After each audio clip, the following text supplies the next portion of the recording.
Hello guys, welcome back to iDream media. మీరు divorce అనేది వెయ్యాలి అనుకున్న టైంలో ఇన్ కేస్ ఆ డివోర్స్ పిటిషన్ అనేది భార్య నుంచి వచ్చినట్లయితే ఎలాంటి రిపర్కషన్స్ ఉంటాయి, ఎలాంటి యాక్షన్స్ ఉంటాయి, ఎలాంటి సిచ్యువేషన్స్ ఎదురవుతాయి నెక్స్ట్. అదే డివోర్స్ పిటిషన్ అనేది భర్త నుంచి వచ్చినట్లయితే ఏ విధంగా ఉంటుంది, దీనికి సంబంధించిన పూర్తి లీగల్ ప్రొసీజర్ అనేది ఏ విధంగా ఉంటుంది అనేది మనకు తెలియజేయబోతున్నారు ఈరోజు హైకోర్టు అడ్వకేట్ అయిన నాగేశ్వరరావు పూజారి గారు. పూర్తిగా చూడండి చివరి వరకు, విలువైన ఇన్ఫర్మేషన్ తెలుసుకోవడం కోసం. నమస్కారం సార్. డివోర్స్ పిటిషన్ అనేది చాలా కీలకమైన ఇష్యూ. అయితే ఇది భార్య వేస్తే ఏం జరుగుతుంది, భర్త వేసినట్లయితే ఏం జరుగుతుంది అనేది ఒక క్లారిటీ లేదు. సో దానికి సంబంధించి ఇన్ఫర్మేషన్ ఇస్తారు. ఫస్ట్ డైవర్స్ అంటే ఏంది అనేది ఒకటి నేర్చుకోవాలి మనం. సో చాలామంది కన్ఫ్యూజన్ ఏంటంటే డైవర్స్ అనేది ఒక నెగిటివ్ వర్డ్ కింద, డైవర్స్ అంటే ఒక బూత్ కిందనో లేకపోతే ఏదో దాన్ని చూస్తుంటారు. దాన్ని డైవర్స్ అంటే ఏంది అంటే ఒక వ్యక్తితో కలిసి ఉండలేని పరిస్థితి ఉన్నప్పుడు ఆ వ్యక్తితో నేను కలిసి జీవించలేను అని కోర్టును అడగటాన్నే డైవర్స్ అంటారు. దాన్ని యాజ్ సింపుల్ యాజ్ చేసేస్తే, అంటే అందరికీ అర్థమయ్యే భాషలో చేస్తే ఏంటంటే ఒక వ్యక్తితోని ఏ కారణం చేతనైనా ఒక వ్యక్తితోని కలిసి ఉండలేని పరిస్థితి కనుక ఉంటే, అయ్యా ఈ వ్యక్తితో నేను కలిసి ఉండలేను కాబట్టి ఆ వ్యక్తి నుంచి నాకు డైవర్స్ ఇప్పియండి అని అడగడాన్ని డైవర్స్ అంటారు. అంతే. డైవర్స్ అంటే అంతే సింపుల్ అది. ఓకే. దీంట్లో చాలామందికి అర్థం కాని విషయం ఏంటంటే డైవర్స్ భార్య వేస్తే ఒక రకంగా ఉంటుంది, భర్త వేస్తే ఒక రకంగా ఉంటుంది. లేకపోతే భర్త వేస్తే భార్య డైవర్స్ ఇవ్వదు, లేకపోతే భర్త వేస్తే నేను డైవర్స్ ఇవ్వను పో అని కోర్టులో చెప్పేస్తే కోర్టు డైవర్స్ ఇవ్వదు, లేకపోతే భార్య వేస్తే తొందరగా వస్తుంది. ఇట్లాంటివన్నీ మనకు సమాజంలో చట్టాల మీద అవగాహన లేకుండా రకరకాలుగా వీళ్ళు మాట్లాడుకునే మాటలు ఇవన్నీ. ఓకే. కోర్టు దృష్టిలో డైవర్స్ అంటే కలిసి ఉండలేని పరిస్థితి తప్ప, భార్య వేస్తే ఒక రకంగా, భర్త వేస్తే ఒక రకంగా, లేకపోతే భార్య ఒప్పుకుంటేనే డైవర్స్ ఇస్తానంటాము, భర్త ఒప్పుకుంటేనే డైవర్స్ ఇస్తా అంటాము, ఇట్లాంటివి ఏమి ఉండవు. ఓకే. ఎవరైనా సరే ఒక డైవర్స్ పిటిషన్ వేసినప్పుడు అందులో రాసిన విషయాలని కోర్టులో ఎట్లా ప్రూవ్ చేసుకున్నారు అనే దాని మీద డైవర్స్ ఆధారపడి ఉంటుంది తప్ప, ఒక ఎదుటి వ్యక్తి యొక్క ఇష్టాల మీదనో ఈవన్ పోనంత మాత్రాన అయ్యో ఇప్పుడు నీ భార్య డైవర్స్ ఏదంట బాబు నేనేం చేయలేనని చెప్పి జడ్జి చెప్పడానికి లేదు. ఓకే. చాలామంది భార్యలు మనకు రెగ్యులర్గా డైలాగ్ కొడుతుంటారు.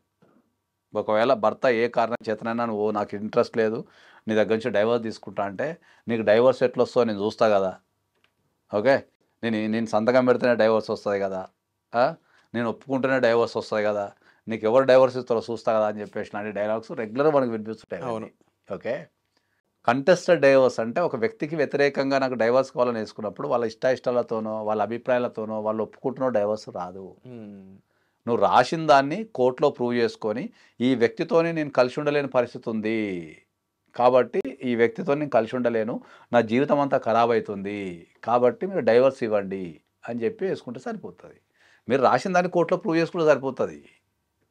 దాని మీద దృష్టి పెట్టకుండా చాలామంది డైవర్స్ చేసుకోకుండా అట్నే ఉండిపోతారు. ఓహో నా భార్య ఒప్పుకుంటేనే డైవర్స్ ఇస్తారంట సాలని తిరుగుతారు. కొన్ని సందర్భాల్లో భర్తలు కూడా బెదిరిస్తుంటారు, నేను ఇస్తేనే డైవర్స్ వస్తుంది నీకు అని చెప్పి వేస్తుంటారు. Proceedings are both the parties same. Wife వేసుకున్నా హస్బెండ్ వేసుకున్నా డైవర్స్ ప్రొసీడింగ్స్ ఆర్ సేమ్, ఏం చేంజెస్ ఉండవు. ఓకే. వీళ్ళకి ఎక్కువ అని వీళ్ళకి తక్కువ అని లేకపోతే లేడీస్ అనే ప్రొవిజన్స్ డైవర్స్లో ఏమీ లేవు. కోర్టు ఎప్పుడు కూడా ఏం గమనిస్తుంది అంటే వీళ్ళిద్దరిని కలిసి ఉండగలిగే పరిస్థితి ఉందా, వీళ్ళిద్దరు కలిసి ఉండలేని పరిస్థితి ఉందా అనేది గమనించి దాన్ని బట్టే చూస్తా తప్ప ఈ డైవర్స్లో ఏం ప్రివిలేజెస్ ఏమి ఉండవు. అంటే ఈ కోర్టు ఇప్పుడు 6 నెలలు కలిసి ఉండండి అప్పుడు కూడా లేదంటే ఇస్తాం విడాకులు అని సినిమాలో చూపిస్తారు కదా, అలా ఉంటుంది రియల్ అది లైఫ్? సినిమాల వాళ్ళు లిబర్టీకి రాసుకుంటారు అంతే. ఆ సీన్కి తగ్గట్టు ఇట్లా కథ డ్రైవ్ కావాలంటే వాళ్ళు ఒక కండిషన్ పెట్టుకుంటారు అంతే, కథ డ్రైవ్ కావడానికి. జీవితం ఏం సినిమా ఏం కాదు కదా. అవును. కాబట్టి ఆ 6 నెలలు కలిసి ఉండండి అంటే కోర్టు ఎప్పుడైనా మీడియేషన్ చేసినప్పుడు వాళ్ళిద్దరూ అరే చిన్న చిన్న భేదాభిప్రాయాలు ఉన్నాయి, విడిపోయేంత ఏం లేదు వీళ్ళ మధ్యలో అని ఫీల్ అయినప్పుడు కోర్టు మే సజెస్ట్, అయ్యా మీరిద్దరు చూడండి ఒక 6 నెలలు కలిసి చూడండి చూద్దాం, నేను కావాలంటే డైవర్స్ కేసు పెండింగ్ పెడతాం, ఒక 6 నెలలు ఒక ఇంటి కింద కలిసి ట్రై చేయండి కలిసి జీవించడానికి, మీ మధ్యలో పెద్ద ఇష్యూస్ ఏం లేవు, మీరు కొద్దిగా ఓపిక పట్టి కొద్దిగా కాంప్రమైజ్ అయిపోతే మీరు సెట్ అయిపోతారు అనే ఉద్దేశంతో court any time, not only court, anybody can give the suggestion. Divorce విషయంలో ఎవరైనా బీయింగ్ అడ్వకేట్ మేము ఇవ్వచ్చు, కోర్టు ఇవ్వచ్చు, ఎవరైనా ఇవ్వచ్చు. వాళ్ళిద్దరి మధ్యలో ఉన్న పొరపచ్చాలు వాళ్ళకు వాళ్ళు కలిసిపోయే విధానం అవన్నీ మనం గమనిస్తాం కాబట్టి ఇవ్వచ్చు. కాబట్టి దాంట్లో నథింగ్ ఇట్ రాంగ్. కోర్టులో చూసుకున్నట్లయితే అవతల పర్సన్ మీద ప్రూఫ్ అనేది లేదు అనుకుందాం. అప్పుడు అవతల పర్సన్ ఎవరైతే వద్దు నేను ఇవ్వనని అంటున్నారో వాళ్ళు లేకపోతే ఇష్టం లేకపోయినా కోర్ట్ ఇవ్వడానికి స్కోప్ ఉంటుందా? కంటెస్టెడ్ డైవర్స్లో ఆపోజిట్ వ్యక్తి యొక్క ఇష్టాలతోని పని ఉండదు. మీరు ఏం రాశారు కోర్టులో దాన్ని ప్రూవ్ చేసుకున్నారా లేదా అనేదే ప్రధానమైన పాయింట్. కాబట్టి ఈ ఇష్టాలతో సంబంధం ఉంటే అది ఏ కోర్టు కాదు. మ్యూచువల్ డైవర్స్లో ఇష్టాలతో పని ఉంటుంది. అంటే ఇద్దరు వ్యక్తులు కంటెస్టెడ్ వేయకుండా కోర్టుకి వాలంటరీగా వెళ్ళిపోయి మీ ఇద్దరం డైవర్స్ అప్లై చేసుకోవాలనుకుంటున్నాం అన్నప్పుడు అప్పుడు కోర్టు వాళ్ళ కన్సెంట్ తీసుకుంటుంది. ఇద్దరు కన్సెంట్ తీసుకుంటుంది. డైవర్స్ని గ్రాంట్ చేస్తున్నా మీ ఇద్దరికి ఇష్టమేనా అని అడుగుతుంది. వాళ్ళిద్దరు కనుక ఇష్టమే అన్నారు అనుకో దెన్ ఇట్స్ బ్యూటిఫుల్, ఇచ్చేస్తారు. ఇట్లా ఎవరు ఇష్టం కాదన్నా ఇవ్వరు. అది మ్యూచువల్ కన్సెంట్. అది అండ్ ఈ కోర్ట్ ప్రొసీడింగ్స్లో ముఖ్యంగా నేను ఎక్కువ అబ్జర్వ్ చేసేది కూడా ఏంటంటే చాలామంది కోర్టుకి ఒక్కోసారి హాజరు కాకుండా ఉంటారు కదా, దాన్ని కోర్టు ఏ విధంగా పరిగణిస్తుంది అంటారు? హాజరు కాకపోవడం అనేది అక్కడక్కడ సందర్భాలను బట్టి, ఆరోగ్యం బాగాలేకపోవడం వల్ల హాజరు కాకపోవచ్చు. కంటిన్యూస్గా హాజరు కాకపోతే డైవర్స్ చేసుకున్న వ్యక్తికి ఫేవర్గా వచ్చే అవకాశం ఉంటుంది. మధ్యలో ఇంటర్వెల్స్లో హాజరు కాకపోవడం అనేది అక్కడ ఉన్న సిచ్యువేషన్స్ బట్టి ఆరోగ్యపరంగానో లేకపోతే కుటుంబం లేదా పనుల ద్వారానో లేకపోతే జాబ్ విషయాలనో రాకపోతే ఏం కాదు. దానికి నువ్వు హాజరైనా కాకపోయినా ఒక రిప్రజెంటేటివ్ అయితే కంపల్సరీ ఎవరో ఒకళ్ళు, ఐదర్ క్లయింట్ కానీ ఐదర్ అడ్వకేట్ కానీ కంపల్సరీ కోర్టులో రిప్రజెంటేషన్ అయితే ఉండాలి. అండ్ కోర్టు కూడా ఇప్పుడు వీళ్ళ విషయాన్ని ఎంత ప్రైవేట్గా ఉంచడానికి చూస్తూ ఉంటుంది.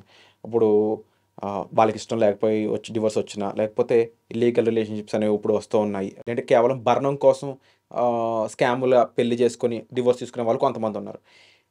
ఇందులో పరువు పోతుందని చాలామంది ఆత్మహత్యలు చేసుకుంటూ ఉన్నారు. భర్తలు అయి ఉండొచ్చు, భార్యలు అయి ఉండొచ్చు. రెండు కోణాలు చూస్తూ ఉన్నాం. ఇలాంటి విషయాన్ని కోర్టు ఎంత ప్రైవేట్గా ఉంచుతుంది? ప్రైవేట్గా ఉంచడం అంటే ఫ్యామిలీ కోర్ట్ అనేది open court. First of all family court is open court. దాంట్లో అన్నీ ఓపెన్గా రాయాలా, ఓపెన్గా డిస్కస్ చేయాలా, ఓపెన్గానే ఉండాలా. మీరు చెప్పిన పర్సంటేజ్ చాలా తక్కువ ఉంటుంది. ఓకే, అది మన జరిగే 100 పెళ్ళిళ్ళల్లో ఒక 10% ఉంటుందేమో. మ్యాక్సిమం అందరు జెన్యున్గానే కలిసి ఉందామనే చేసుకుంటారు. వాళ్ళు జీవించే విధానంలో డిఫరెన్షియేట్స్ వచ్చి అవి పెరుగుకుంటూ పోతాయి తప్ప ఒక పర్టికులర్ పర్పస్ కోసం చేసుకుంటూ వచ్చి చాలా తక్కువ మంది ఉంటారు. ఆస్తి కోసమో లేకపోతే వీసాల కోసమో లేకపోతే ఇంకేదైనా కారణం వల్ల చేసుకునే వాళ్ళ పర్సంటేజ్ చాలా తక్కువ ఉంటుంది. మిగతా మ్యారేజెస్ అన్నీ జనరల్గా జెన్యున్ మ్యారేజెసే ఉంటాయి కానీ కలిసి జీవించడంలో తేడా వచ్చేస్తుంది.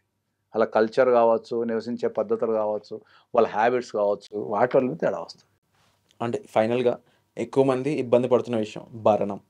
దీన్ని కోర్టు ఏ విషయాల మీద పరిగణనలోకి తీసుకొని ఎంత పర్సంటేజ్ ఎంత ఇవ్వడం అనేది ఎలా పర్సంటేజ్ అనేది ఎక్కడ కూడా ఇంత పర్సంటేజ్ ఇవ్వాలనేది కూడా ఎక్కడ కూడా చట్టంలో ప్రొవిజన్ లేదు. భరణం అనేది 40 లక్షలు అడిగారు, 9 కోట్లు అడిగారు. అడగటం అనేది వాళ్ళకున్న కుటుంబ పరిస్థితులు, వాళ్ళు పెట్టుకున్న ఎక్స్పెన్సెస్, లేకపోతే వాళ్ళు కట్టగలుగుతారనే విషయం పైన, లేకపోతే వాళ్ళు ఏమైనా లాసెస్, ఆ పెళ్లి వల్ల ఏమైనా లాసెస్ అయితే ఆ లాసెస్ కవర్ చేసుకోవడానికి ఇట్లా అడుగుతారు తప్ప దేనికి పర్సంటేజ్ అనేది ఏం లేదు. భరణం అనేది ఈచ్ అండ్ ఎవ్రీ కేస్కి అది డిఫరెంట్ ఉంటుంది. Every case is a different scenario. ఒక కేసు నుంచి ఇంకో కేసుని మనం పోల్చడానికి అసలు పోల్చొద్దు కూడా. సో ఎవరి కేసు వాళ్ళది అది. సో ఆ కేసులో ఉన్న దాన్ని బట్టే మనం సజెషన్ ఇవ్వగలుగుతాం తప్ప ర్యాండమ్గా సజెషన్ ఇవ్వడం అనేది చాలా కష్టం భరణం విషయంలో. సో వాళ్ళు ఎంత లాస్ అయ్యారు, లేకపోతే వాళ్ళకి ఏమి ఇబ్బంది ఎదురైంది, లేకపోతే వాళ్ళు ఫ్యూచర్ ఏమైనా అడుగుతున్నారు, ఇవన్నీ క్యాల్కులేషన్ చేయాల్సి ఉంటుంది. కాబట్టి భరణం అనేది ఒక సపరేట్ సెగ్మెంట్ అది. సో విన్నారు కదండి, డివోర్స్ సంబంధించిన A to Z విషయాలన్నీ కూడా. స్టిల్ మీకంటూ కొన్ని పర్సనల్ డౌట్స్ ఉండి వాటి గురించి ఒక క్లారిటీ కావాలి, క్లుప్తంగా వివరాలు డీటెయిల్స్ అన్నీ తెలుసుకోవాలి, మీ పర్సనల్ కేసుకి సంబంధించి కొన్ని సొల్యూషన్స్ కావాలనుకున్నట్లయితే డిస్ప్లే అవుతున్న నెంబర్స్ కాల్ చేసి పర్సనల్ అపాయింట్మెంట్స్ అనేది తీసుకోవచ్చు. అండ్ మీకు ఉన్నది ఈ డివోర్స్ విషయంలో కాకుండా ఎలాంటి ప్రాబ్లం అయినా కూడా కోర్టుకు సంబంధించిన విషయాలన్నీ కూడా మీకు క్లారిటీ ఇవ్వడం కోసం పర్సనల్ అపాయింట్మెంట్స్ అయితే ఆన్లో పెట్టారు. సో దానికి సంబంధించి మీరు డిస్ప్లే అవుతున్న నెంబర్స్ కాల్ చేసి సార్ని సంప్రదించవచ్చు. వచ్చే ఎపిసోడ్లో మళ్ళీ కలుద్దాం. Thank you so much.